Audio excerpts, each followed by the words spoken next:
জারি দেন কে? হ্যাঁ, এই সাহস আপনার কেটা দিছে? আপনি যেবার জারি দিলেন, আপনি আমারে কিছু কোনান না কোন, কিন্তু সিমটি যে দিছেন একটু বুঝছি আমি। নফসের রোজা রাখি, উহাকে তুমি কন্ট্রোল করো। ফকির সাহেব, আপনার নফসের রোজা যদি রাইট খাই দিলে দেখলোকে, তে আপনার জামাইটা থাকবো কেমনে? কি আপনি একবারে বড় ফকির হয়ে গেছেন রসুলের উপর দিয়া না? আমার নবীর ছেলে সন্তান ছিল না, ছিল কন্যা সন্তান ছিল না, 4 জন ছেলে ছিল, তারা শিশু অবস্থায় মারা যায়। উম্মে কুলসুম, মা ফাতেমা, এরা কি রোকেয়া, জয়নব, এরা কি নবীর জন্ম থেকে তার স্ত্রীর গর্ভ থেকে পৃথিবীতে আসছে না? আচ্ছা, খাজাও আবার 3 ছেলে 1 মেয়ে, এইটা 2টা স্ত্রীর গর্ভ থেকে জন্ম দিছে। আমার বড় বীর আব্দুল কাদের জিলানী, যে হইল মারফতের খনি, তার 49 জন সন্তান। এনে আপনার নফস রোজাটা কোন জায়গায় খাটাইবেন? খাটাইন বলা করে। আপনি একটু মেহেরবানি করে বলবেন যে আসলে শরীয়তের কি কোনো আলাদা কোনো রং আছে কিনা? আমরা তো অনেক কিছুই আমাদের শরীরে যে রংগুলো ব্যবহার করি, জামা পরি অনেক সময় অনেক কারণে। শরীয়ত হইল একটা চামড়ার মতো, এটা একটা বেড়া, কিন্তু এর আলাদা নিজস্ব একটা রং আছে। আমার আপনার কাছে একটু জানা দরকার, বোঝা দরকার আসলে ওই শরীয়তের রংটা কি। ওই রংটা দেখলে শরীয়তটা কি আসলে ভালো লাগবে না অন্যরকম লাগবে? শরীয়তের যদি রং থেকে থাকে, সেটা কি রং এবং কার মাধ্যমে সেই রং প্রকাশ হয়েছিল? চমৎকার করে গান করলেন, কথা বললেন, শুনলাম আমরা, খুব ভালো লাগলো। আসলে গান শুধু গাইলেই চলে না, মাঝে মধ্যে একটু গান শুনতেও হয়। আজকে তো গায়িকার চেয়ে দর্শকের কাতারে দাঁড়ায় বসতে খুব ভালো লাগতেছে। খুবই ভালো, অত্যন্ত চমৎকার করে গান করলেন। আমার প্রতি তার অনেক অভিযোগ। এত অভিযোগ কেন বুঝলাম না তো? এত অভিযোগ নিয়ে বসে রয়েছে, মনে হয় বাড়ির থেকে অভিযোগের লিস্ট নিয়ে আইছে আমার প্রতি। নয়েজ করতেছে ভাই, এটা একটু ঠিক করে দেন। আমি বলেছিলাম আপনি কি আসলে মারিফতের পক্ষে আছেন না শুধু শরীয়তের মধ্যেই আছেন? আসলে আমি তো সব কিছু মিলিয়েই আছি। বলেছিলাম আমাকে যে আপনি আল্লাহ পাকের নামের কথাটা জিজ্ঞেস করলেন, আপনার সন্তান ছেলে মেয়ে কয়টা? আমার বলতে কিছু নাই, আমার বলতে আর কিছু নাই। আমি আসলে আমার কিছুই মনে করি না, কারণ 50 বছর আগে আমি ছিলাম না, 50 বছর পরে আমি থাকবো এর কোনো গ্যারান্টি নাই। তার মানে আমার কিছু নাই। এত কিছু করার পরে সে আবার সুন্দর করে বলতেছে যে আসলে আমি আপনাদের সন্তান, আমি আপনাদের ছেলে, আমার বলতে কিছু নাই, কিন্তু তবু আমার কিছু আছে। একদম যে নাই কিছু সেটা কিন্তু না, এর মধ্যে কিছু একটা আছে। কথা একটা পাইছি, এটা একটু পরে দিমু। এর আগে আমাকে আরো অনেকগুলো কথা উনি বললেন যে মঞ্চ এত ছোট ছোট করলে কিন্তু খবর আছে। 45 মিনিট মানে মঞ্চ করার পরও যদি মঞ্চ আপনার কাছে ছোট মনে হয়, আমি কি 4 ঘন্টা দাঁড়ায় একলাই গান গাইমো? এই তো লাইনে আইছে, আমারও বায়না কইরা আনছে, আপনারও বায়না কইরা আনছে। আপনার না বলে কিছু নাই, তাইলে আবার আপনারও বায়না করছে, আমারও বায়না করছে, এন তো আপনার কথা আয়া পড়ছে। আমারও বায়না করছে, আপনারও বায়না করছে, এত সারাসারি নাই। যদি আপনার কিছু নাই থাকতো তাইলে এই কথা কেন আপনি বললেন যে আমারও বায়না করছে, আপনারও বায়না করছে? আমি সত্তা যেহেতু আপনার মধ্যে নাই, তাইলে এই কথা আইলো কোত্থেকে? হ্যাঁ, ও বিচার মানি তাল গাছ আমার মায়েরে বাদ দিতাম না। এক ছেলে দরবার ডাক দিছে, আপনাদেরকে মানে তত্ত্ব তালিম বইলা কথা বলবো এটার কোনো যোগ্যতা বাবা আমার নাই। দেওয়ান বাড়ি কিন্তু পাশি, আপনারা যে কথা আমাদের কাছ থেকে শুনবেন এগুলো 50 বছর আগে শুই না মুখস্থ টুটস্থ করে ফেলছেন। আপনাদেরকে বোঝানোর ক্ষমতা নাই, একটু বললে ভাল লাগবে, পুরান কথা শুনলে মজা লাগবে, এর জন্য বলতাছি। এখন যদি বলেন এই বাচ্চা বন্ধ করো, আমার কিন্তু কোনো ক্ষমতা নাই কথা বলার। আছে কি? আপনারা সব জানেন না? জানেন। এরপরও এই যে অনেক সময় দেখবেন মানুষ যখন বৃদ্ধ হয়ে যায় তখন হাত পাও খালি কামড়ায়, চাপায়। এমন যদি একটা মানুষের হাত পাউটা একটু টিপা দেয় একটু ভাল লাগে, নিজেরটা নিজে টিপলে কিন্তু ভাল লাগে না। এটা আমরা ছোট মানুষ বলতেছি, এতে আপনাদের ভালো লাগবে, এটাই হলো বড় কথা, এটাই বাস্তব। আপনি যে বললেন আমার এই কথাটা যে খাদিজা আজকে তোমার খবর আছে, ছোট ছোট মঞ্চ করলে কিন্তু কোনো সারাসারি নাই, একটা প্রশ্ন করলেই এখন মোবাইল আছে, কই প্রশ্নটা কইরা তো বেকায়দায় পড়ে গেছি, কারণ সাথে তো মোবাইল আছে। কই আজকে এমন প্রশ্ন করবো যেটা মোবাইলের মধ্যে নাই। আপনি করেন না প্রশ্ন, আমি আপনার দিকে ডরাই নাকি? কি একটা অবস্থা! আপনি সারা রাত প্রশ্ন করবেন, আমি খাদিজা যদি জবাব না দিয়ে যাই তাইলে না কইবেন যে খাদিজা ময়মনসিং থেকে আইসে, একটা জবাবও দিতে পারছে। আপনি আগে আমার জারি দেন কে? হ্যাঁ, এই সাহস আপনার কেটা দিছে? আপনি যে জারি দিলেন, আচ্ছা থাক, জারি দিতেই পারে বড় মানুষ, জারি তো একটু দেওয়াই যায়। আপনি মারিফতের ভূমিকায় গান করলেন, আপনার স্তম্ভ কই? আপনি তো মাটি ফেলাইলেন না, এটা তো সঠিকভাবে শক্ত করলেন না, আপনি আমার ডাক দিলেন, ডাক দিলেই কি আপনার কাছে যামুগা? আমারও সে ডাকলো, আপনি আমার ডাহেন, আমি আপনার ডাহি, তাইলে সারা রাত তো ডাহাটা যাবো গা, আমি চাইতেন না। আপনি তো আসতে হবে, আমি তো বলি নাই যে আমি আপনার পথে নাই। আপনি এটা কেমনে বুঝলেন যে আমি আপনার কাছে নাই? ওই বাজে ইসলামের ডঙ্কা শব্দ শোনা যায় রে, নবীর দিনে আয় রে তোরা, নবীর দিনে। ভাই এখানে কারা কারা মুসলমান হাত তুলি তো। হ্যাঁ আচ্ছা, আমরা নবীর উম্মত মুসলমান তো ইনশাআল্লাহ। আচ্ছা, আমরা নবীর উম্মত মুসলমান দাবি করি, আমরা এন সবাই মুসলমান। আপনি একটু ওই যে সনাতন ধর্মে যারা আছে হিন্দু পট্টির মধ্যে, ওইখানে যাই একটু দাওয়াত দেন না ভাই। আপনি তো আঙ্গ মধ্যেই দাওয়াত দিতেছেন।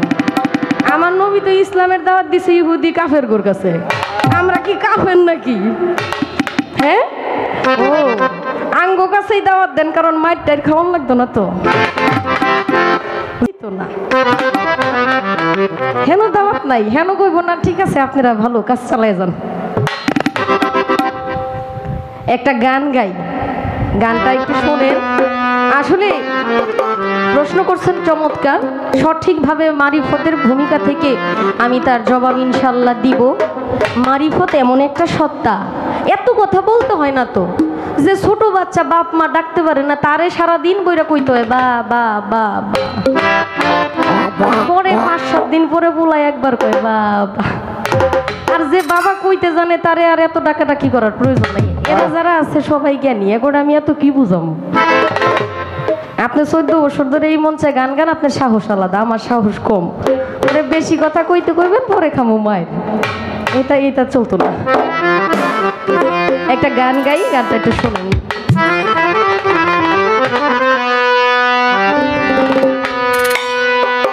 ছেড়ে দিয়া বহিরঙ্গ, জানতে হবে অন্তরঙ্গ। ছেড়ে দিয়া বহিরঙ্গ, জানতে হবে অন্তরঙ্গ। জমের ঘরে লাগাও প্রেমের চাবি, দেখা পাবি ফানাফিলার দেশে যদি যাবি, ফানাফিলার দেশে যদি যাবি, দেখা পাবি।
আল্লাহু নাজেরি আল্লাহুম্মা হিয়া জানতে পাবি। হায় রে আল্লাহুম্মা হিয়া জানতে পাবি, হায় রে আল্লাহুম্মা হিয়া জানতে পাবি। আল্লাহু হাজিরি আল্লাহু নাজিরি আল্লাহুম্মা হিয়া জানতে পাবি। ওরে আল্লাহু তোর সঙ্গে আছে, আল্লাহু তোর সঙ্গে আছে, আল্লাহু তোর সাথে আছে, আল্লাহু তোর সাথে আছে। আল্লাহু তোর সঙ্গে আছে, আল্লাহ তোর মধ্যে আছে মিশির মন, আল্লাহ তোর মধ্যে আছে মিশির দেখা পাবি।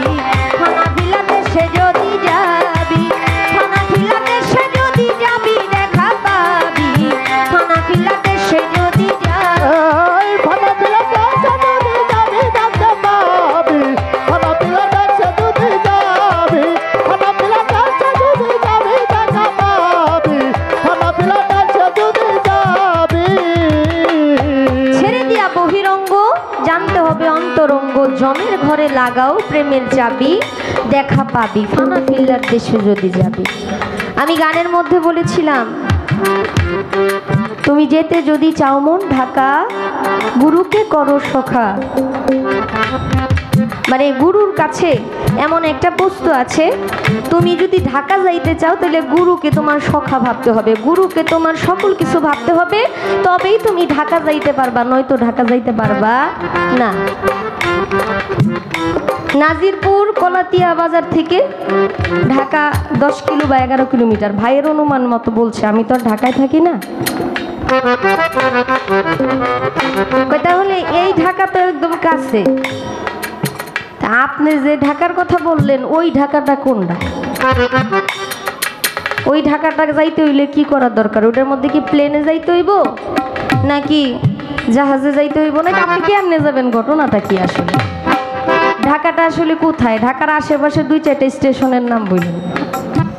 আসলে একজন ভক্ত যখন গুরুর কাছে যায়, গুরুর কাছে যখন আত্মসমর্পণ করে, গুরুর কাছে যখন হাত রাখা ওনার নিজেকে নিজের মতো করে আর রাখে না, গুরুর হাতে আত্মসমর্পণ করে দেয়, তখন তার কল যে জিন্দা হয়। ঢাকা মানে কি? নিজের মধ্যে নিজেকে চিনা জানা বুঝা। গুরুকে সখা ভাবলে ওই ঢাকা যাওয়া সম্ভব। যেমন আমাদের এই দেহের মধ্যে কল আছে, এই কল আস্তে বাবা আস্তে, এই দেহের মধ্যে একটা কল্প আছে, এই কল্প হইল একটা, এর মুখ হইল 2টা, একটা উপর দিকে একটা নিচের দিকে, একটা উপর দিকে মুখ করা, একটা নিচের দিকে মুখ ফিরানো। এটা যারা অলির বাড়িতে যায়, আল্লাহওয়ালাদের কাছে যায়, তারা জিকিরের মাধ্যমে এই কল্পটাকে জিন্দা করতে পারে এবং কল্পটাকে খুলতে পারে। এই কল্পটাকে খুললে তারা সেই ফানাফিল্লার দেশে যায়। বাকাবিল্লা ফানাফিল্লার স্তরে যখন সে চলে যায়, তখন তার মূল যে জায়গাটা, রাজধানী হলো আমাদের ঢাকা, তাই তো? এইরকম একটা জায়গার মধ্যে অবস্থান করে। এটা গুরুর কাছে যাওয়ার আগ পর্যন্ত সম্ভব না। আপনি যখন গুরুর কাছে যাবেন, তখনই সেই ঢাকা যাওয়ার রাস্তা আপনি পাবেন। কোনো মানুষ যদি মনে করে ওই লোকটার কাছে গেছি, আমার ভালো লাগে নাই, তার কাছে আমি বায়াত নিব না, তার প্রতি যদি একটু বিশ্বাস না থাকে, তাহলে তার ধারা পীরের কাছে যাওয়া উচিত না। কবি জালালউদ্দিন সাহেবের একটি গান আছে, ছোট, মানুষ রতন করো তারে যতন, যারে তোমার প্রাণে চায়, ভক্তি বিশ্বাস প্রেম একাধারে 3, যাহার কাছে ভোজ থাকবে চিরদিন, চণ্ডাল কিংবা হোক না মুমিন, পড়ে থাকো তার চরণাসে। মানুষেতে বিবাদ ঘটে, মানুষেতে ঘোল, মানুষেতে জ্ঞান বুদ্ধি, মানুষেতেই ভুল, কাটা দিয়া তুই কাটারে খুল, মরিস না আর বিষের জ্বালায়, নরকেরই রাস্তা দিয়া স্বর্গে চলে যাও, অমর হইবার ইচ্ছা থাকলে মরণ ঔষধ খাও, যেখানে তোমার পিছলে পাও উঠে দাঁড়াও সেই জায়গায়।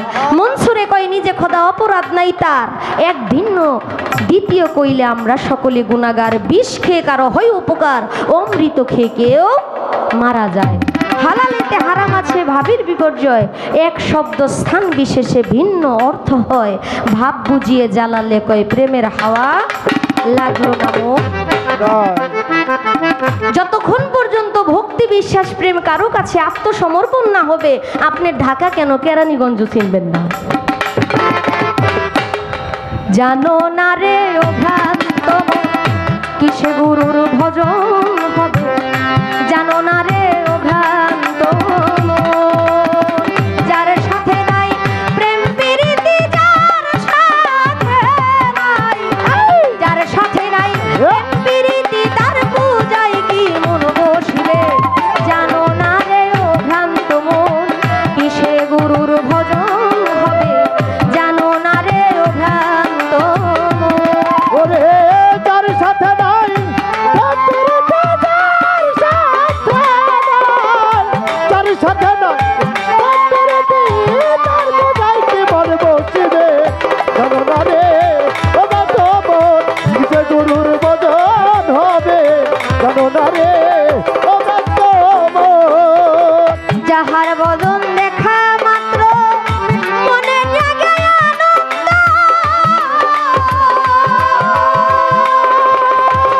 তাকে বুকে জড়িয়ে ভেবো, এই সেই তো স্বয়ং গোবিন্দ গো। সেই তো ছায়ার গোবিন্দ গো, সেই তো ছায়ার গোবিন্দ গো। যাহার বদন দেখা মাত্র এই মনে জাগে আনন্দ,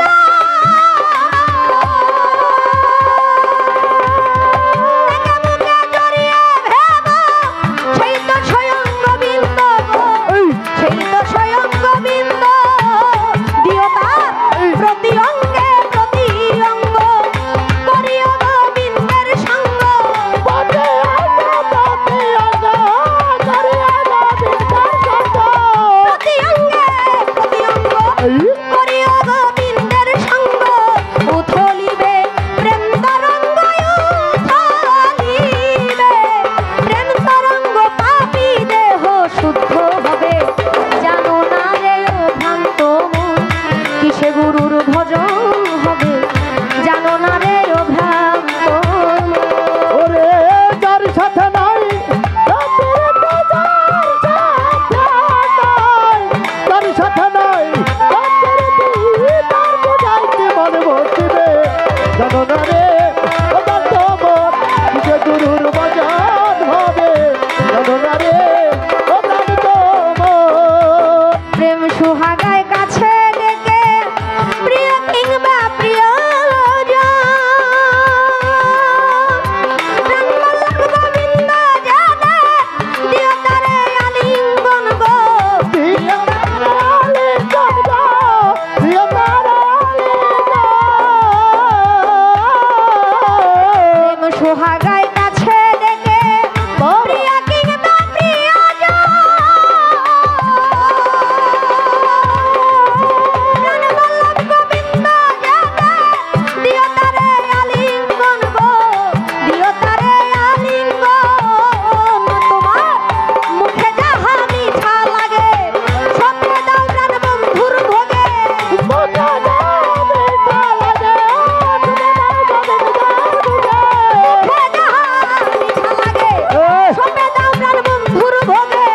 পরাণ কান্দে যাহার লাগে, পরাণ কান্দে যাহার লাগে, তার প্রতিময় থাকো ডুবে, জানো না রে ও ভ্রান্ত মন, কিসে গুরুর ভজন হবে, এই জানো না রে ও ভ্রান্ত মন।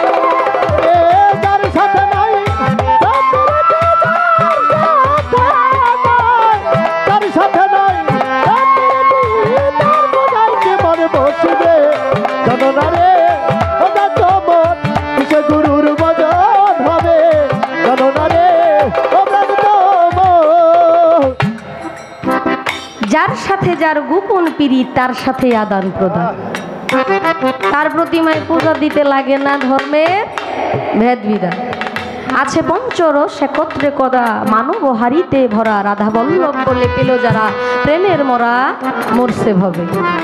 যাকে দেখলে ভাব জাগ্রত হবে, যাকে দেখলে মায়া মহব্বত হবে। আসলে আপনি শরীয়তের পক্ষে এলমে শরীয়ত নিয়ে আলোচনা করতেছেন, কথা বলতেছেন।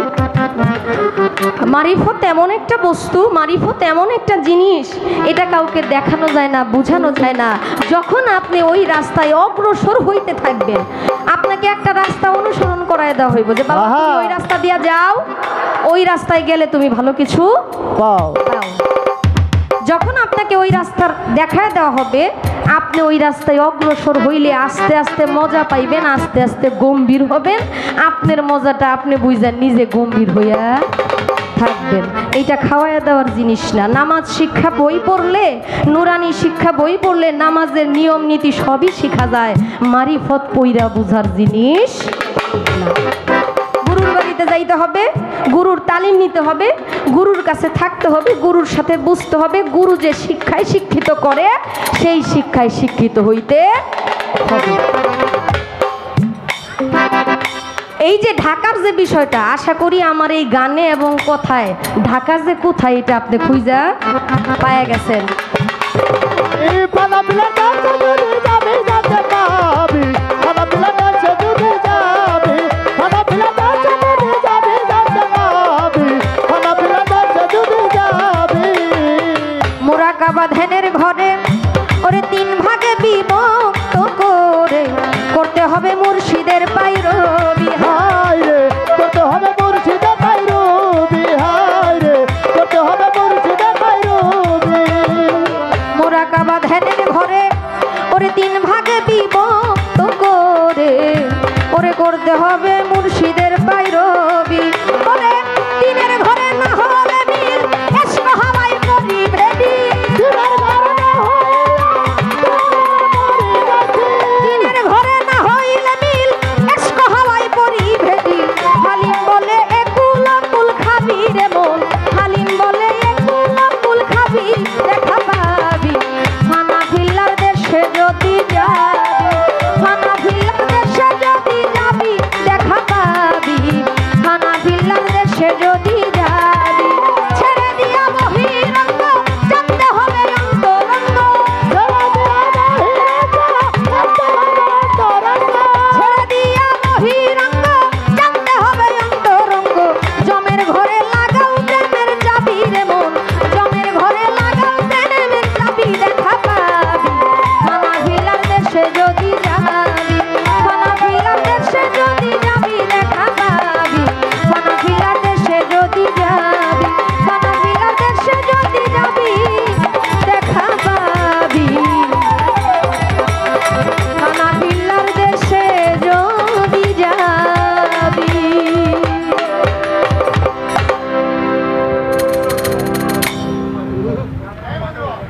যাই হোক, কথার জবাব এবং পালার গান যতটুকু না হলেই নয়, চেষ্টা করলাম শেষ করার জন্য। জি বাবা। নাজিরপুরের নজরুল ভাই, এই গুণামান্য এই বাড়ির মেয়ের জামাই, উনি আপনার গান শুনছেন। নাজিরপুরের নজরুল ভাই, এই বাড়ির জামাতা, উনি আমাকে 500 টাকা দিয়েছেন, ওনার প্রতি সালাম রাখছি। আসসালামু আলাইকুম।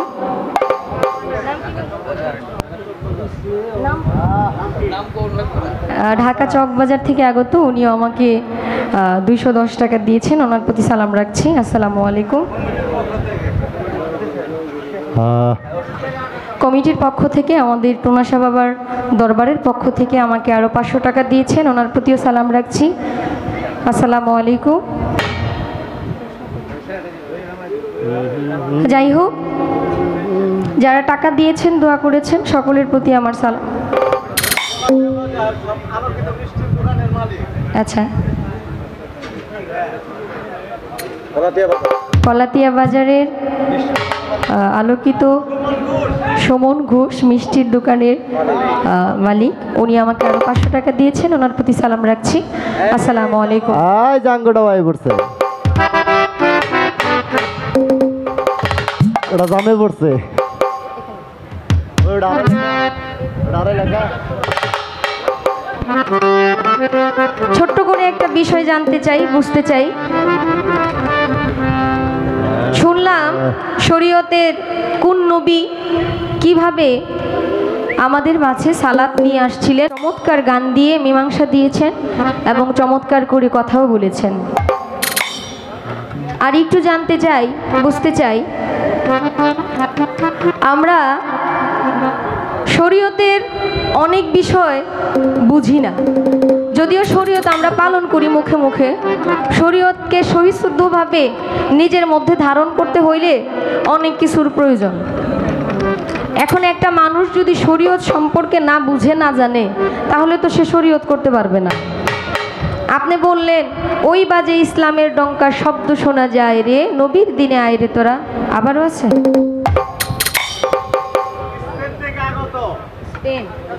স্পেন থেকে আগত আমাদের হিন্দু সম্প্রদায়ের জয়, আপনাকে 500 টাকা পুরস্কৃত করব। আচ্ছা, সনাতন ধর্মের জয় ভাইজান, উনিও 500 টাকা দিয়েছেন, ওনার প্রতি আদাব রইল, ধন্যবাদ।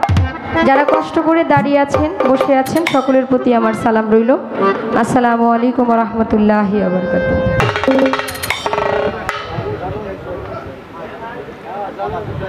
আপনি একটু মেহেরবানি করে বলবেন যে আসলে শরীয়তের কি কোনো আলাদা কোনো রং আছে কিনা? আমরা তো অনেক কিছুই আমাদের শরীরে যে রংগুলো ব্যবহার করি, জামা পরি অনেক সময় অনেক কারণে। শরীয়ত হইল একটা চামড়ার মতো, এটা একটা বেড়া, কিন্তু এর আলাদা নিজস্ব একটা রং আছে। আমার আপনার কাছে একটু জানা দরকার, বোঝা দরকার, আসলে ওই শরীয়তের রংটা কি? ওই রংটা দেখলে শরীয়তটা কি আসলে ভালো লাগবে, না অন্যরকম লাগবে? শরীয়তের যদি রং থেকে থাকে, সেটা কি রং এবং কার মাধ্যমে সেই রং প্রকাশ হয়েছিল? যদিও কথাটা ছোট, কিন্তু গুছায় বলতে গেলে আশা করি একটু বড় হবে, কারণ প্রশ্ন যেমন উত্তর তো তেমনই হবে। আর যার তার কাছে তো প্রশ্ন জিজ্ঞেস করি নাই, এমন এক ব্যক্তির কাছে প্রশ্ন জিজ্ঞেস করছি, এক কথা বললে সে 10টা কথা দিয়ে বোঝায় দেওয়ার মতো ক্ষমতা রাখে। তো আমি আশা রাখবো, যদিও গুছায়া সুন্দর করে প্রশ্নটা করতে পারি নাই, আপনি আপনার মতো কইরা আমাকে একটু বুঝাইয়া দিয়েন। আচ্ছা, এখন আরেকটা দয়ালি গাই, তারপরে ভাইজানের এখান থেকে বিচ্ছেদ শুরু হবে। আপনি আগে আইছেন না দুনিয়াতে, বিচ্ছেদ তো আপনার এনতেই শুরু হওয়ার কথা। খাইছে আগে, খাইছে বেশি, দেখছে বেশি, পড়ছে বেশি, আমার কিসের বিচ্ছেদ? আব্দুল ওহাব বলল, মারে আমি তার সাথে তরবারি দিয়ে যুদ্ধ করব না, কিন্তু ভিতরে থেকে, ইসলামে থেকে, এই মুসলমানে থাকে আমি এমন ভাবে যুদ্ধ করব, তার ইসলামটা নিজ দিয়ে তার নাকের মাথাটা আমি কেটে দেব। এখন সেটা হচ্ছে, আমি দাওয়াত দেবো গিয়ে পরে আগে নিজের ঘর ঠিক করে লই, তারপরে পরের ঘর। আমার ঘর ঠিক, তারপরে সব ঘর ঠিক। এই জন্য রসুল বলছে, যার যার ঘরের স্ত্রী যদি তার স্বামীকে ভালোবাসে, স্বামীকে সম্মান করে, তাহলে বাইরের মানুষও সম্মান করব। স্ত্রী যদি স্বামীকে সম্মান না করে, বাইরেও সম্মান করবে। এই জন্য বাইরের মানুষের কাছে সম্মান পাইতে হইলে আপনাকে আগে সম্মান কুড়াইতে হবে। আমার কলেমার দাওয়াত দিছি, আপনার যদি ভালো লাগে আসবেন, না ভালো লাগলে নাই। আপনার প্রশ্নের জবাব দেওয়ার আগে আপনাকে আগে একটা প্রশ্ন করে নিন। করেন। আমার শরীয়তের বেনা হইল 5টা। কি? কালেমা হইল প্রথম, নামাজ, রোজা, হজ, যাকাত, এই 5টা বেনা। আপনি বলেন আপনার মারফতের বেনা কয়টা? আপনার মারফতের বেনাগুলি কি কি? আমার শরীয়তে হারাম, হালাল, মাকরু, মোভা, এইগুলি মান্য করে চলতে হয়। ছোটদের স্নেহ করতে হয়, বড়দের সম্মান করতে হয়, মা বাবার খেদমত সেবক যত্ন করতে হয়, অষ্টসরাও আছে। আপনি বলেন আপনার মারফতের বিষয়গুলি কি? আজকে গান লাগিয়ে দিচ্ছে, গান লাগিয়ে আপনি একটু বিষয়টা বলেন। ওই যে ভাস পান্না নে, আপনি আমারে ছোট্ট করে একটা প্রশ্ন করে কইতেছেন, এটা জবাব দিতে গেলে অনেক বিশাল বড় হইব। আপনি আমারে কিছু কোনার না কোন, কিন্তু সিমটি যে দিচ্ছেন একটু বুঝছি আমি। একটা গান করি, আগে গানটা শোনেন, আমার দিকে তাকায় সব। আর নদী কোথায় রইলে লুকাইয়া,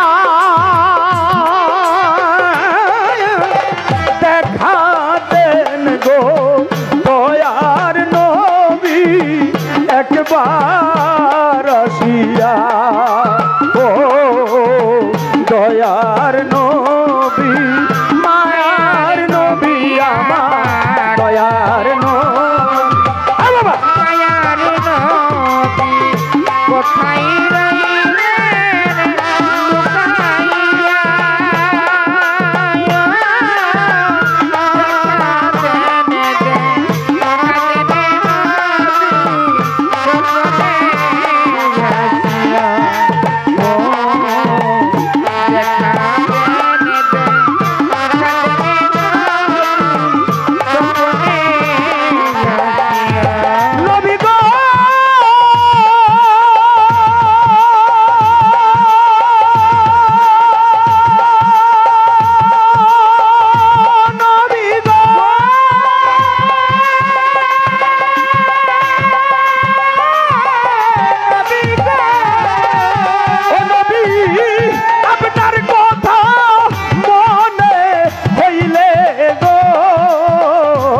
দয়াল নবী বুক ভেসে যায় নয়ন জলে আমার বুক ভেসে যায় আর বুক ভেসে যায় নয়ন জলে অন্তর যায় মোর ফাটিয়া দেখা দেন গো দয়ার নবী একবার আসিয়া দয়ার নবী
পাথরের আঘাতে রক্তের সাথে নবীর জুতা গেল আটকাইয়া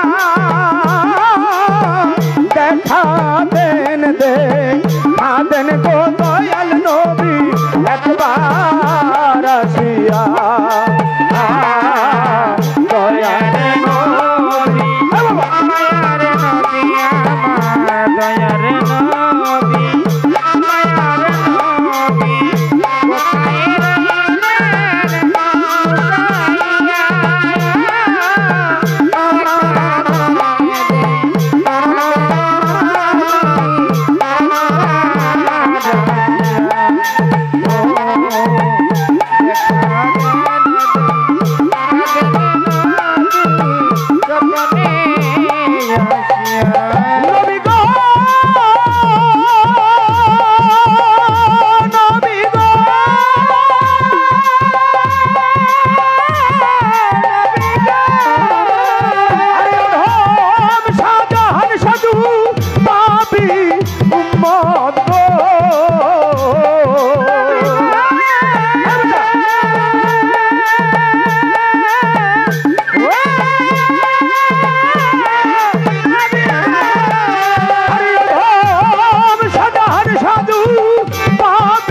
দিয়েন শেষ বিচারে নবী দেখা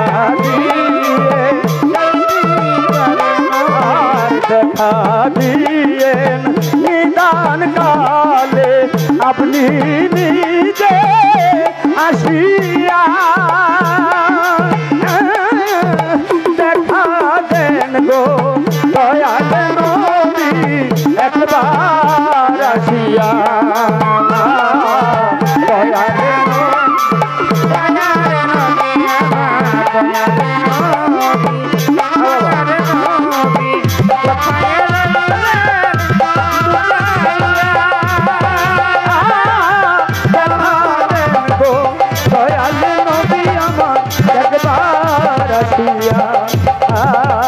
দয়াল নবী মায়ার নবী কোথায় রইলেন লুকাইয়া দেখা দেন গো দয়াল নবী একবার আসিয়া দেখা দেন গো দয়াল নবী অধম জানিয়া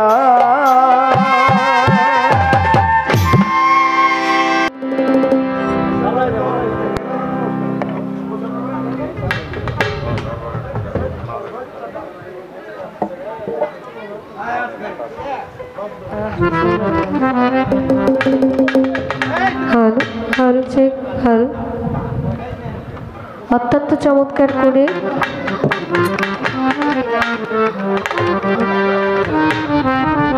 আমাদের মাঝে গান পরিবেশন করলেন।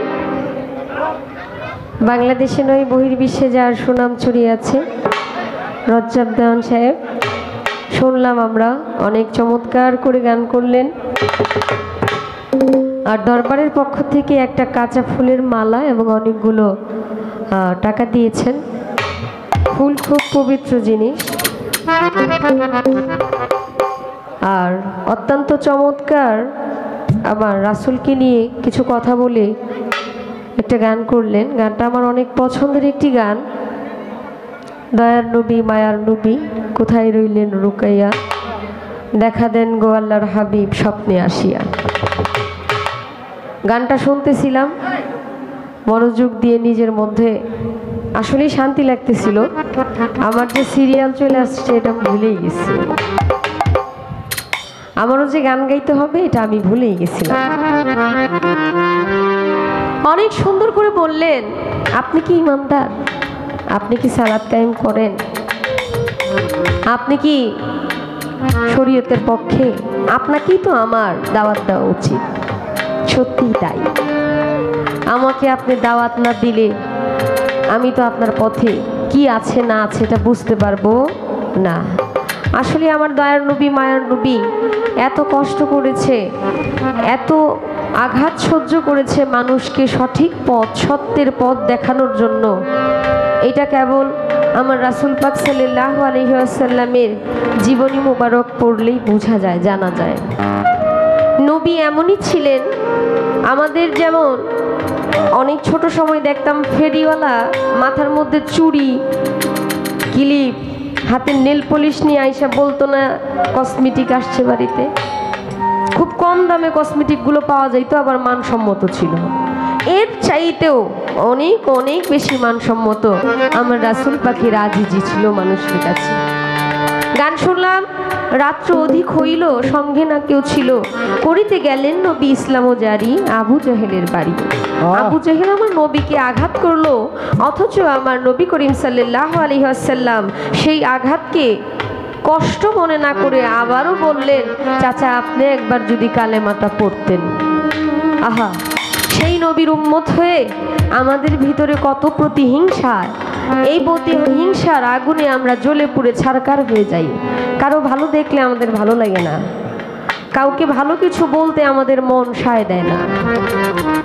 বলল, আমি শরীয়তের যে 5টা স্তম্ভ নামাজ রোজা হজ যাকাত কালেমা এবং অষ্টসরা, আমাদের হারাম আছে হালাল আছে মুবাহ আছে মাকরু আছে ওয়াজিব আছে, অনেক কিছু মিলিয়ে শরীয়তের মধ্যে অনেক কিছু আছে। আপনার মারিফতের মধ্যে এগুলো আসলে আপনি কিভাবে পালন করেন? আসলে রজব ভাই, মুখে বলাই এক জিনিস আর ভিতরে ধারণ করাই আরেক জিনিস। জানেন তো, মানুষ বলে হারাম খাওয়া একদম উচিত না, কিন্তু হারাম খায়াও সে হালাল পথে চলতে পারে। আমি গানটা কিন্তু বলেছিলাম, হালাল এতে হারাম আছে ভাবের বিপর্যয়, এক শব্দ স্থান বিশেষে ভিন্ন অর্থ হয়। হারাম খাওয়া যাবে না। একটা মানুষ যদি অন্যায় কাজ করে, একটা হারাম বস্তু খায়, সে পাপিষ্ট। কিন্তু কবি বলেছে হারাম খাইলে সেই হারামের মধ্যে হালাল আছে, সেটা আমাদের বুঝে নিতে হবে। আচ্ছা বাবা, কথাটা একটু অদ্ভুত লাগতেছে না যে হারাম আবার খাইলে হালাল হয় কিভাবে? মানুষের আচ্ছা, আমার এক বাবাজি আমার এই কথা শুনে 200 টাকা দিয়েছে, ওনার প্রতি সালাম রইল। রাগ কিন্তু হারাম, রাগ করা হারাম, কিন্তু যারা মারিফতকে বিশ্বাস করে নিজের মধ্যে ধারণ করে, আল্লাহর ওলিদেরকে বিশ্বাস করে, ওলিদের কাছে বায়াত হইয়া নিজেকে আত্মসমর্পণ করে ফেলছে, তার আর রাগ বলতে কোনো কিছুই নাই। আপনার যেমন হারাম আছে, এই মারিফতের মধ্যেও তেমন হারাম আছে। আপনার যেমন ফরজ আছে, এই মারিফতের মধ্যেও ফরজ আছে। আমরা মুখে মুখে বলি আমরা ফরজ কাজ করতেছি, আল্লাহর ইবাদত করতেছি, কিন্তু সেজদার মধ্যে যায়, রুকুর মধ্যে যায় মনে মনে চিন্তা হয়ে যায়, আহারে বাহিরে যে গরুটা রাইখাসছিলাম, এই যে তুফান আসতেছে, গরুটা তাড়াতাড়ি আনতে হইব। কিন্তু মারিফত সেই চিন্তা করার সুযোগ নাই। সে যখন ফরজে চলে যায়, সে যখন গুরুর বাক্যের দিকে, গুরুর মুখের দিকে তাকায় থাকে, তার সংসারই যে আছে সেটা সে ভুলে আসলে প্রত্যেকটা জিনিসেরই দুইটা দিক আছে। পবিত্র কোরআনের মধ্যে 114টা সূরা, তাই তো বাবা? আমার কথা বুঝতে অসুবিধা হচ্ছে না তো? আচ্ছা, সূরা ফাতিহা সর্বপ্রথম সূরা ফাতিহা। এই ফাতিহার আরেকটা নাম, সেটা হলো উম্মুল কুরআন। তাকে কোরআনের জননী বলা হয়। একটা সূরার দুইটা দিক। আমরা জানি সূরা বাকারা। আচ্ছা, সূরা বাকারার বাংলা অর্থ জানি না আমরা? এটা কিন্তু একটা গাভী দিয়ে এই সূরাটা নাজিল হয়েছে। এই সূরার মধ্যে বলা হয়েছে হলুদ বর্ণের একটা গাভী আমার মালিকের নামে যেন উৎসর্গ করা হয়। আচ্ছা বলেন তো বাবা, এই পৃথিবীর বুকে আজ পর্যন্ত কেউ হলুদ রোগ আমার মনে মানে না, বন্ধুর প্রেমে পাগল আমি, বন্ধুর প্রেমে পাগল আমি, হায় রে বন্ধুর প্রেমে পাগল আমি, ঘরে তেমন বসে না আমার মনে মানে না, উকিনা গো আমার মনে মানে না,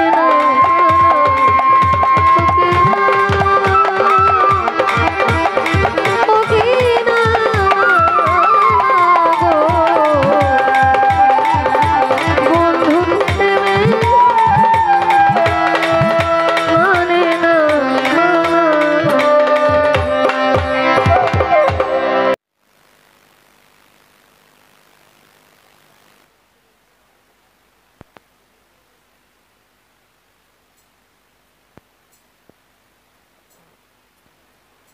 এই গভীরের ভিতরে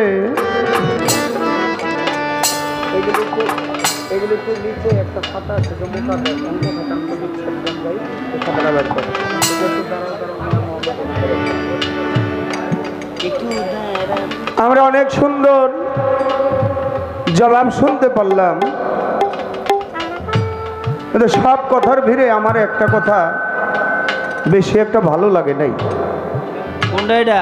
কথাটা হলো বলে আপনাদের কলেমা আছে, আপনাদের সালাত আছে, নামাজ আছে, 5 ওয়াক্ত নামাজ, তবে এটা আসলে 5 ওয়াক্ত নামাজ বলে কোনো ধরা বাঁধার নিয়ম নাই।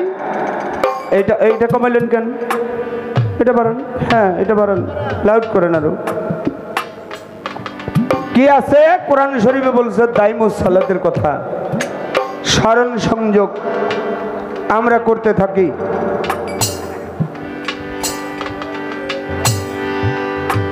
আমরা জাকাত দেই, আমিত্ব বস্তুকে গুরুর চরণে অর্পণ করে দেই, ইহাই হইল আমাদের জাকাত। কিন্তু আপনি দাইমুস সালাতের আয়াতের যে ব্যাখ্যাটা দিচ্ছেন, এই ব্যাখ্যাটার ভিতরে কি আপনি ভালো করে একটু খেয়াল করে দেখছেন? এই আয়াতটা বাংলাদেশের বর্তমানে সমস্ত শিল্পীরাই কয়। আমাদের ওই যে সাধক রজ্জব চাঁদের একজন ভক্ত, নাম হইল তার বেনজির হক চিস্তি, তার একটা কিতাব লিখছে, তিনি হইল, সেই কিতাবের নাম হইল বেহুশের চৈতন্য দান। এই বেহুশের চৈতন্য দান আর সাদরুদ্দিন চিস্তি সাহেবের মাওলার অভিষেক, এই দুইটা বই নিয়ে কিছু শিল্পীরা লড়াচড়া করতেছে, এর বাইরে আর তারা যায় না। এই আয়াতটা আপনারা বলেন, এই আয়াতটার ব্যাখ্যা যখন করেন তখন এইটার ভিতরে ভালো করে জ্ঞান খাটাননি। আপনারা কোন কি? আপনারা আগে বলতেছেন 5 ওয়াক্ত নামাজ নাই, কোরআন শরীফও নাই, কোনো দলিলে নাই, কিন্তু ব্যাখ্যা যখন কোন তখন 5 ওয়াক্ত নামাজ যে আছে এইটা আপনারা ব্যাখ্যাই কোন, কিন্তু পরে আর কোন না। আচ্ছা, এটার ব্যাখ্যায় কি বলে? এই সালাত দাইমুস সালাত 5 ওয়াক্ত নামাজ হইতে উত্তম বলে না, উনি বলছে না? তাহলে 5 ওয়াক্ত যে নাই, আপনার ব্যাখ্যায় তো তাই কয় না। 5 ওয়াক্ত নামাজ যে খারাপ তাই কয় না। 5 ওয়াক্ত নামাজ আছে, তবে দাইমুস সালাত উহা হইতে উত্তম, তবে এইটা যে খারাপ এই কথা বলে না। 5 ওয়াক্ত নামাজ যে নাই এই আয়াতের ব্যাখ্যায় কিন্তু তাই বলে না। আপনি কিন্তু আগে তাই বলছেন যে 5 ওয়াক্ত নামাজ নাই, তো 5 ওয়াক্ত নামাজ নাই ব্যাখ্যাটা আপনি ভালো করে বিচার করে দেখছেন, ব্যাখ্যায় যে কি কয়? ওই যে একটা কথায় কয়, আগের নাও যেদিকে যায় পিছের নাও সেই দিকে যায়, আগের নাও কই যায় এটা দেখে তারপরে যাইন, নাহলে ডুবে যাবেন। এটা আপনি আমাকে ভালোবাসেন, আমি আপনাকে ভালোবাসি বিদায় এই জন্য এই কথাটা বলছি। জানলেই একজনে শুনলেই আপনি পুইরেই ব্যাখ্যা। এই জন্য আমার সাধক রজ্জব চান্দের, যিনি ভক্ত ছিল আমার জন্মদাতা, আমার গানের গুরু চাহক দেওয়ান, তিনি বলছে তার একটা গানের বাণীর মধ্যে, কোরআন পড়ো অর্থ করো, জেনে লও নক্তা জের জবর, কোরআনে পেয়েছি খবর। খালি আয়াতগুলি পড়লেই হইব না, ব্যাখ্যাগুলি জানলেই হইব না, ওটার ভিতরে কি কইছে ওইগুলি বুঝতে হইব। এটা না বড় বড় কথাটা, ওই যে ওটার ভিতরে। এবার আপনার কাছে আপনার প্রশ্নের জবাব দেওয়ার আগে আপনার কাছে আমি একটু জানতে চাই, আপনি বলছেন যে আমরা রোজা রাখি, আমরা রোজা রাখি, সেই রোজাটা কি আপনারা 30টা রোজা রাখেন বছরের পরে 1 মাস, আমরা ওইটা রাখি না, আমরা 12 মাস রোজা রাখি। 12 মাস রোজা কি? চোখের রোজা রাখি, কুদিকে তাকানো যাবে না, হাতের রোজা রাখি, খারাপ জিনিস ধরা যাবে না, পায়ের রোজা রাখি, খারাপ জায়গায় যাওয়া যাবে না, মুখের রোজা রাখি, আবল তাবল কথা বলা যাবে না, খারাপ কথা বলা যাবে না, কানের রোজা রাখি, কানে খারাপ কথা শোনা যাবে না, ভালো কিছু শুনতে হইব। নফসের রোজা রাখি, উহাকে তুমি কন্ট্রোল করো। ফকির সাহেব, আপনার নফসের রোজা যদি রাইট খাই দিলেন এক লোকে, তে আপনার জামাইটা থাকবো কেমনে?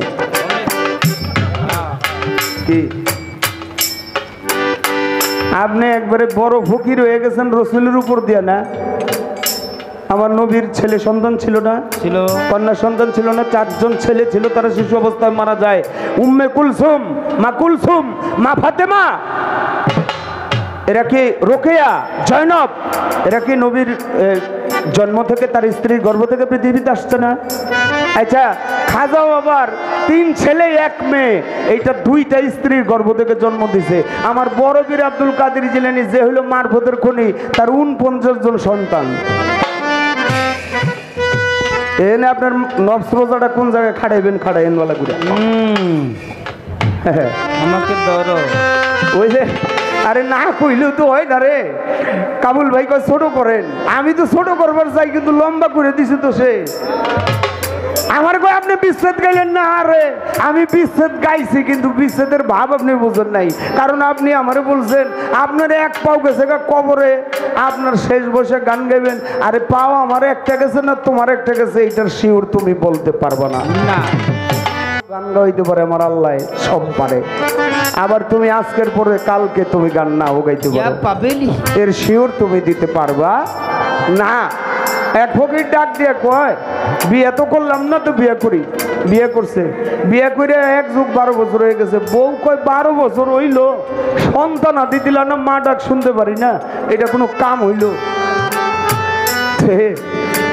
আস্তে আস্তে আস্তে গানের মাঝে কথা কই না বাবা, এইভাবে গানের না না না না গানের ভিতরে কথা কই না বাবা, তাইলে এই ভিতরে মঞ্জিল ভেঙে যাবো। না না না, এই পেশাল জানলেও ওই আপনার গানে গামো না, অনেক আপনি যেটা কইছেন আপনার গানে গামো না, আমার দ্বারা হইব না। গানের ভিতরে কথা কইলে ভিতর ভেঙে যাবো গা, ওইটার কইেন না, আপনার গান গামো না, এলা আপনি যা মনে করেন করেন না। আমার মা বাপ আমি শুনতে পারলাম না। কোন ফকির সাহেব বলছিল, শোনো, তরিকতের জগতে গুরুরে আমি বাবা ডাকি, আমি হইলাম তোমার গুরু, তুমি হইলে আমার ভক্ত, তুমি আমার বাবা ডাকবা, এইটাই হইল মুখ্য বিষয়। ওই রাস্তা দিয়ে আলেম সাহেব যায়, আলেম সাহেবের কাছে ওই স্ত্রী ডাক দিয়ে কয়, হুজুর আপনি একটা মীমাংসা করে দেন, আমার যদি সন্তান না হয় তাইলে এই ফকিরিটা লাশ ফিনিশিংয়ের তরিকতটা ধইরা রাখবে কে? তখন ফকিরকে ডাক দিয়ে বলছিল, ফকির তুমি বেশি ফকিরি করো না রসুলের উপর দিয়া, তুমি বেশি ফকিরি করো না বড় বীরের উপর দিয়া, তুমি বেশি ফকিরি করো না খাজা বাবার উপর দিয়া। আমার এইখানেই আপনার কাছে প্রশ্ন, আপনি বলবেন বাচ্চা জন্ম হইব তার নফস রোজাও ঠিক থাকবো, এটার বিষয়টা কিভাবে একটু বলবেন? আমার সন্তানও হবে নফস রোজাও থাকবে, তাতে রোজা ভঙ্গ হবে না, এইটা কিভাবে? একটা গান করি, গানের পরে তার কিছু জবাব দিব। একটা গানের অনুরোধ, আসলে এটা অনুরোধও, তারপরে আমার পালায়ও পড়ে, আমি চেষ্টা করবো এই গানটি রাখার জন্য। সারবার ধরুন।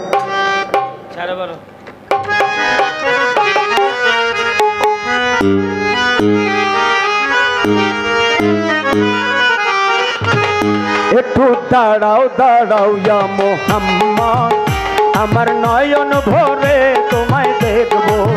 ওই একটু দাঁড়াও দাঁড়াও ইয়া মোহাম্মদ, আমার নয়ন ভরে তোমায় দেখবো।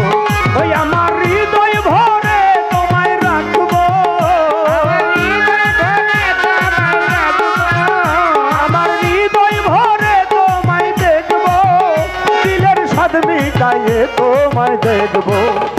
একটু দাঁড়াও, একটু দাঁড়াও দাঁড়াও ইয়া মোহাম্মদ, আমার নয়ন ভরে তোমায় দেখবো। একটু দাঁড়াও দাঁড়াও ইয়া মোহাম্মদ, আমার নয়ন ভরে তোমায় দেখবো।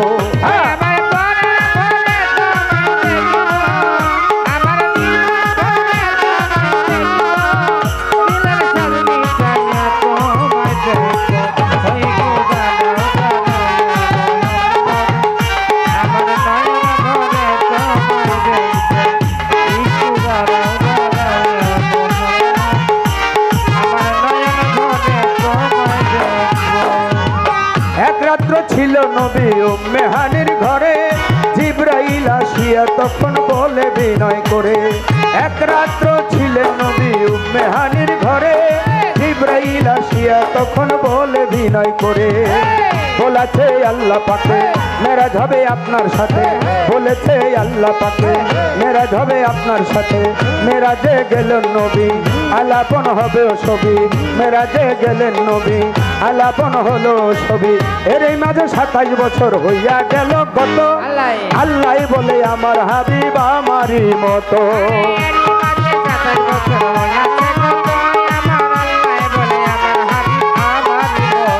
আর এরই মাঝে 27 বছর হইয়া গেল গত, আমার আল্লাহ বলে আমার হাবিব আমারই মতো। তুমি আরো কিছু সময় থাকো, তুমি আরো কিছু সময় থাকো, আমার নয়ন ভরে তোমায় দেখো। একটু দাঁড়াও, একটু দাঁড়াও দাঁড়াও ইয়া মোহাম্মদ, আমার নয়ন ভরে তোমায় দেখবো। ওই একটু দাঁড়াও দাঁড়াও ইয়া মোহাম্মদ, আমার নয়ন ভরে তোমায় দেখবো।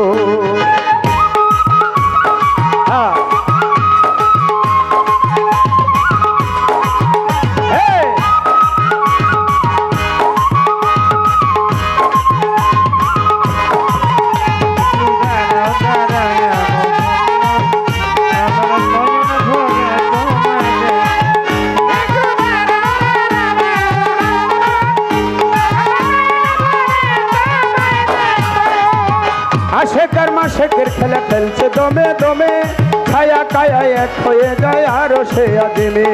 আশেকার মাশেকের খেলা খেলছে দমে দমে, ছায়া কায়া এক হয়ে যায় আরো সে আদিমে। আশেকার মাশেকের খেলা খেলছে দমে দমে, ছায়া কায়া এক হয়ে যায় আরো সে আদিমে। মেরাজের যা ঘটনা করিল সব বর্ণনা, 5 ওয়াক্ত নামাজ হবে শরীয়ত জারি হবে। মেরাজের যা ঘটনা করিল সব বর্ণনা, 5 ওয়াক্ত নামাজ হবে শরীয়ত জারি হবে। সালাতুল মেরাজুল মুমিন বলছে পয়গাম্বরে, সালাতুল মেরাজুল মুমিন আল্লাহ পাকে বলে।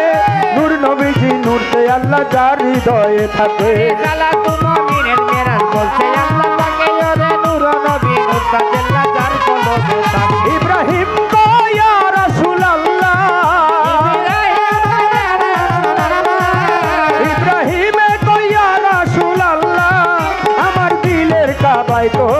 রাখবো। একটু দাঁড়াও, একটু দাঁড়াও, দাঁড়াও ইয়া মোহাম্মদ, আমার নয়ন ভরে তোমায় দেখবো। একটু দাঁড়াও, দাঁড়াও ইয়া মোহাম্মদ।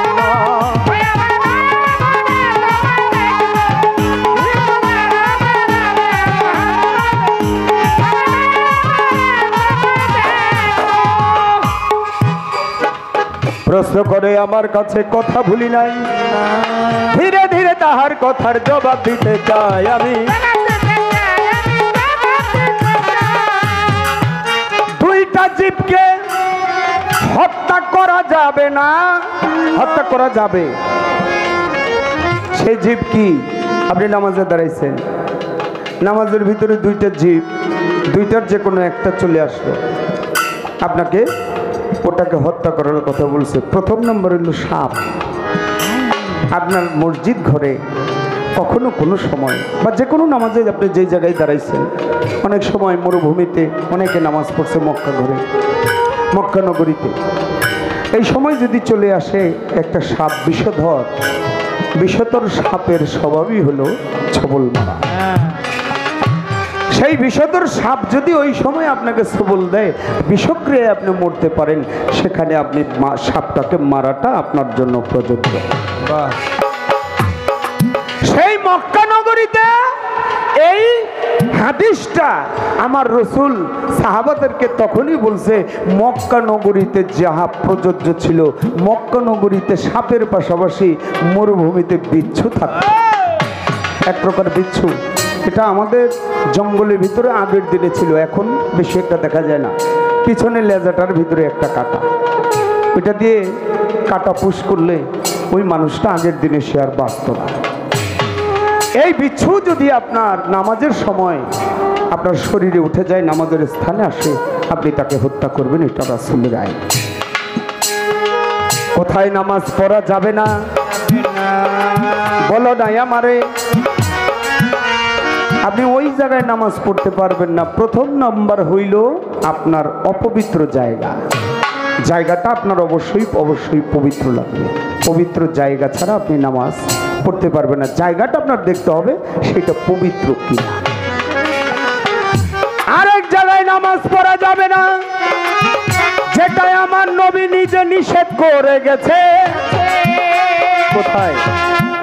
আপনি যদি যাওয়ার আগে ভাবেন যে আমি ওই জায়গাটায় নামাজ আদায় করতে গেলে আমার মৃত্যু ঘটতে পারে, আপনার প্রমাণ তাহার আমার দয়াল নবী, তিনি মক্কা থেকে অনেক দূরে একটা মসজিদে নামাজ পড়তে গেলেন। যাওয়ার আগে ওই মসজিদের ভিতরে আমার রসুলকে হত্যা করার প্ল্যান করলেন, যে আমার রসুল আসবে আর তাকে হত্যা করা হবে। আমার রসুল আল্লাহর মাধ্যমে, জিব্রাইলের মাধ্যমে আমার নবী সব জেনে গেলেন। পরিশেষে আমার নবী আর ওই মসজিদে নামাজ পড়তে গেলেন না। তিনি তার সাহাবাদেরকে বললেন, ওই মসজিদটা ভেঙে চুরমার করে আগুন দিয়ে পুড়িয়ে ছাই করে দাও। এরকম কোন অবস্থায়, কোনো জায়গায়, সেটা মসজিদ হোক আর যেখানেই হোক, মনে যদি করেন যে ওখানে গেলে আপনার মৃত্যু ঘটতে অবশ্যই পারে, ওই জায়গায় আপনি নামাজে যাবেন না। এখন এইটা গেল রাসূলের একেবারে হাদিসের কথা, কিন্তু এর তর্জমা কি? আমাদের বাংলাদেশে এখন বিচ্ছু নাই, কিন্তু এটা রজ্জব দোয়ান এবং জ্ঞানীদের মতে একটা মত দিয়েছে কি, আমাদের বাংলাদেশে মশা বেশি। অনেকে কয় মশা মারা যাইব না, না মশা মারা যাইব না, আপনি ওই যে কি বলে ডেঙ্গুর ভাইরাস আপনার ভিতরে ঢুকান। আপনি যদি নিজেই না বাঁচেন, রোগ যদি আপনার ওই মশার ভিতর দিয়ে, এডিস মশা যদি আপনার ভিতরে রোগ ঢুকাই দেয়, আপনি মশা মারলেন না, তাহলে আপনার ভিতরে রোগ হইল, রোগ হয়ে গেলে আপনি মরে যাওয়ার সম্ভাবনা বেশি, তাহলে আপনার ওই মশাটা মারা আপনার জন্য প্রযোজ্য। এরকম অনেক জীব যদি দেখেন আপনার দ্বারা নামাজে বসেও দাঁড়িয়েও আপনার দ্বারা তার দ্বারা ক্ষতি হবে, সেটা অবশ্যই অবশ্যই মারা আপনার জন্য প্রযোজ্য। এই তো আপনার কথা ছিল, ইহার বেশি নাই। আমিও প্রশ্ন করেছি, জবাব যেন পাই তাহার। একটা কথা বলে যাই, হয়তো এবছর আসছি, আগামী বছর নাও থাকতে পারে, কোনো না কোনো উসিলায় আমার এখানে আসা নাও হতে পারে, অন্য কেউ আসতে পারে। তবে একটি কথা বলি, আপনার এই কলাতিয়ার মানুষ, এই আশেপাশে কেরানীগঞ্জের এই সাইডের মানুষ, আমি বাংলাদেশের সব জায়গায় গান করি, কিছু ছোট, যেমন মানিকগঞ্জ, টাঙ্গাইল, কুমিল্লা, ব্রাহ্মণবাড়িয়ার কিছু কিছু এলাকা, আর আপনাদের এই এলাকাটা আমি মনে করি এই এলাকাটা গানের বিচারক বেশি, এটা বিচার করে শুনতে পারে। বিচারকের কাছ থেকে, এটা আমার বেলায় করছেন, আমি আপনাদের কিছু বলবো না, কিন্তু এই কাজটা দয়া করে কেউ করবেন না। একটা শিল্পী যখন মঞ্চে দাঁড়িয়ে গান গায়, ভালো শিল্পী হইতে পারি নাই, গানের মাঝখানে আর তাকে ডিস্টার্ব করবেন না, বলবেন না বাবা এইটা করেন, ওইটা গান, তাহলে তার গান শেষ হয়ে যায়। আপনাদের এলাকারই তো সন্তান কাজল দন সাহেব, আমাদের বাংলাদেশ জাতীয় বাউল সমিতি ফাউন্ডেশনের সভাপতি, তার সাথে তো অজস্র গান করি, সিজনে অনেক গান করি। তারে খালি গানের ভিতরে কেউ একবার একটু বললেই হইল, দেওয়ান সাহেব এই ছোট করে একটু একটা গান, সাথে সাথে বয়ে পড়বো, গান শেষ, সাথে সাথে তার গান শেষ। আমার নিজের চোখে দেখা গাজীপুরে একজন এমপি সাহেবের মঞ্চে, এমপি সাহেবের পিএস এসে পাশে বলছে, এমপি সাহেব বলছে একটা গান কাজল দান, কোন এমপি সাহেব বলছে? ওই যে আমাদের এখানে বসা, বলে হ্যাঁ। বললো আমি গান শেষ, আমি বসে বললাম হ্যাঁ ইয়া গাইতে করে, আর গান করে নাই। বাবা আমি করজোরে আপনাদের কাছে ছেলে হিসেবে, ছোট ভাই হিসেবে অনুরোধ করে যাব, গানের মধ্যে কেউ কাউকে বলবেন না যে একটু ই করেন, আগে বলবেন, তাহলে সুন্দর। যাক চলে যাক, বেশি কথার নাই রে প্রয়োজন, নবীজির কথাই আমি করতেছি বর্ণন গো।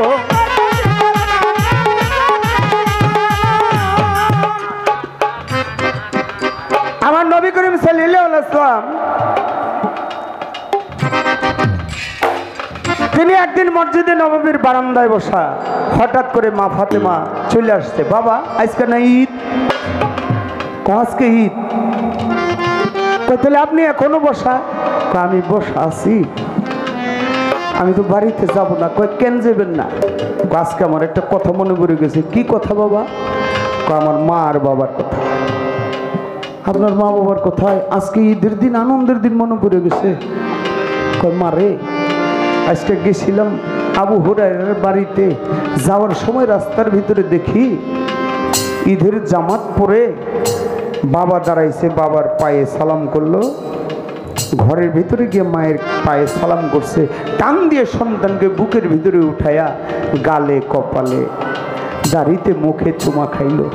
আমার মা আর বাবার কথা মনে পড়ে গেল, এই জন্য আমি আজকে আর বাড়িতে যাব না। তাই যখন খাইতেছিলাম তখন কিছু মুরব্বী এসে, গান কমিটির, তারা বলছিল মা বাবার কিছু গান আমাদের শোনায়। আসলে বাবা কথা তো আজকে বলি এই কথা বলি না, গানই কিন্তু বেশি করতেছি, শুধু আপনাদের মুখের দিকে তাকিয়ে। তাই এখানে আমার একটি গান আসছে, কি ওই আমি করি নাই, করিতে পারি না,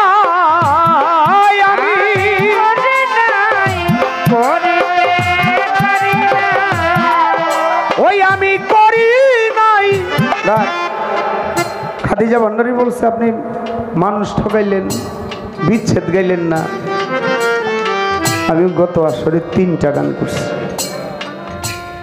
আমি শেষে যে গানটা করছি, দয়ার নবী মায়ের নবী, এর চাইতে বড় বিচ্ছেদ আর কি হইতে পারে? বন্ধুকে টান দিলেই কি বিচ্ছেদ হয়? এখন এই আপনাদের যুগে কিছু কিছু শিল্পী, ইউটিউব মার্কা শিল্পী, আপনাকে আমি বলি না, আপনি তার বাইরে, ইউটিউব মার্কা শিল্পী, তার ওই বন্ধুরে করে টান দিলেই মনে করে যে এইটাই বিচ্ছেদ। বিচ্ছেদ কোন জায়গায় লুকিয়ে রয়েছে একটু শোনেন, বুঝবেন। ওই আমি করি নাই, করিতে পারি না, ওই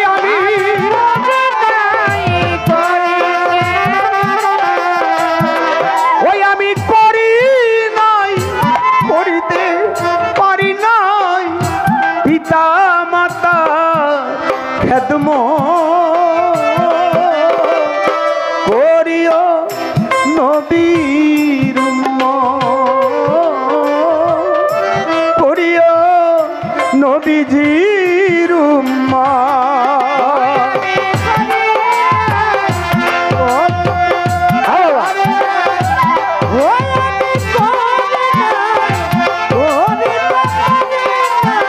আহা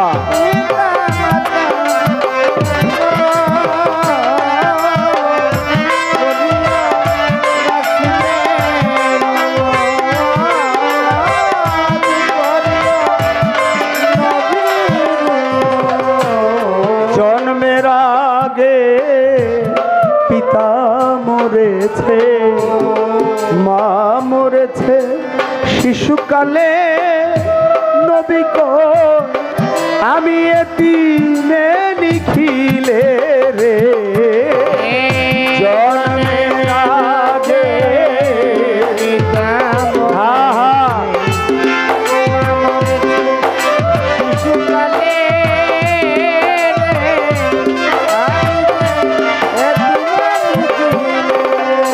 জন্মের আগে বাবা মরেছে, মা মরেছে শিশু কালে, আমি এতিম এ নিখিলে। ওই আমার পিতাকে, আমার মাতাকে,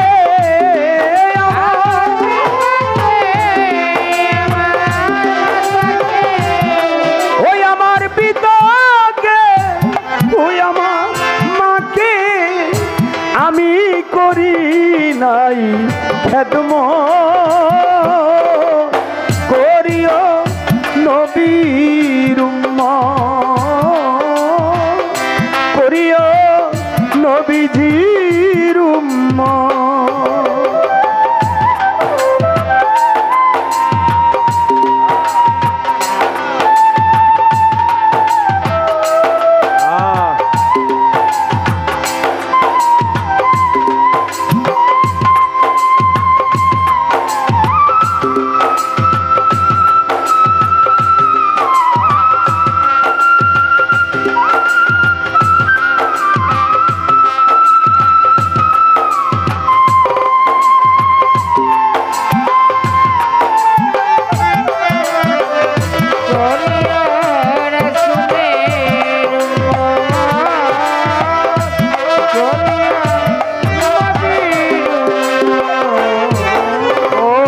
বাবাকে তোমার কাবা জানিও, মদিনা জানিও মাকে,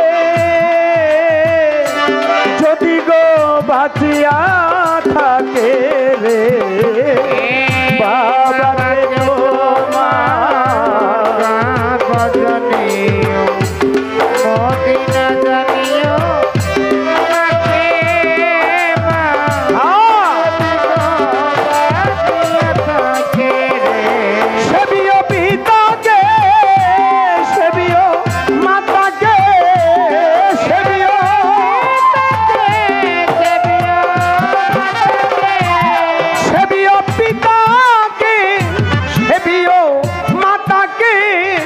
কাবার চেয়ে বড় সম্পদ, করিও নবীর উম্মত, করিও নবীজির উম্মত। ওই আমি করি নাই, আমি করি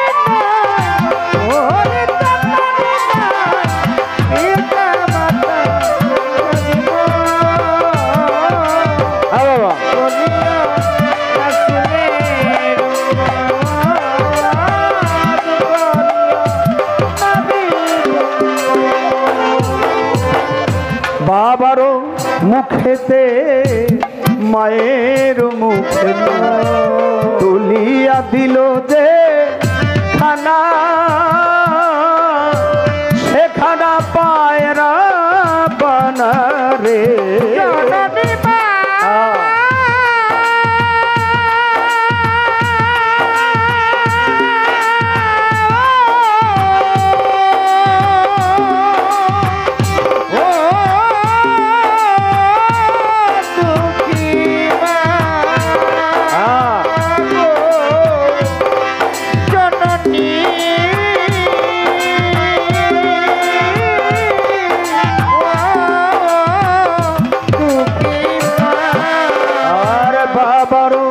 মুখেতে মায়ের মুখেতে তুলিয়া দিল যে খানা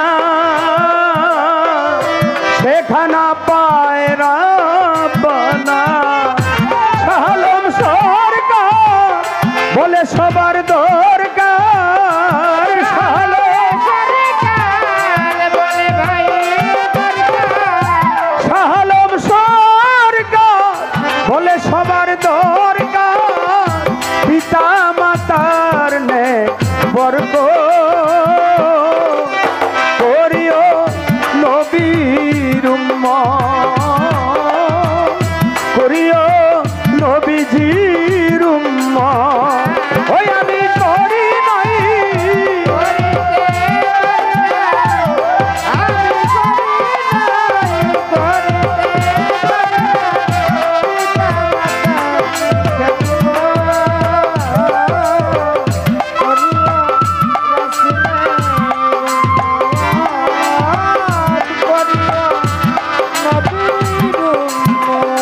ওই আমি করি নাই করিতে পারি না আমি